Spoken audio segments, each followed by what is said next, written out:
দক্ষিণী সিনেমার জনপ্রিয় নায়ক বিজয় দেবরাকোন্ডা সম্প্রতি বাগদান সেরেছেন অভিনেত্রী রাশমিকা মন্দানার সঙ্গে। তবে সুখবরের মাঝেই হঠাৎ ভেসে এলো দুঃসংবাদ। ভয়াবহ এক সড়ক দুর্ঘটনার শিকার হয়েছেন বিজয়। সোমবার 6 অক্টোবর তেলেঙ্গানার হায়দ্রাবাদ বেঙ্গালুরু মহাসড়কে ঘটে এই দুর্ঘটনা। ভারতীয় গণমাধ্যম সূত্রে জানা যায়, ঘটনাটি ঘটে যখন বিজয় অন্ধ্রপ্রদেশের পুট্টাপার্থী থেকে হায়দ্রাবাদ যাচ্ছিলেন।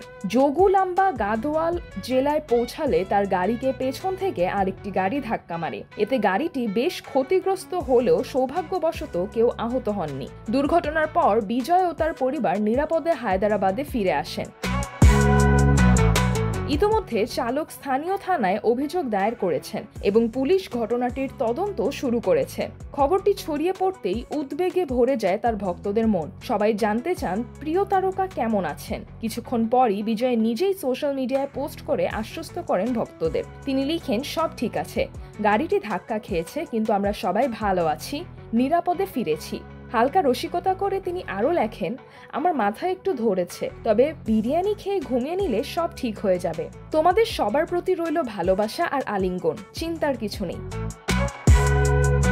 বিজয় দেবরাকোন্ডাকে সর্বশেষ দেখা গেছে গৌতম তিন্নান্নুরি পরিচালিত Telugu spy action thriller kingdom সিনেমায়, যা মুক্তি পায় গত 31 জুলাই। অভিনেতা হিসেবে তার যাত্রা শুরু হয়েছিল 2011 সালে মুক্তিপ্রাপ্ত নুভ ভিলা চলচ্চিত্রের মাধ্যমে, যেখানে তিনি অভিনয় করেছিলেন বিষ্ণু চরিত্রে। তবে দর্শকের মনে জায়গা করে নেন মূল চরিত্রে অভিনীত তার প্রথম বড় সিনেমা পেল্লি চুপুলু দিয়ে।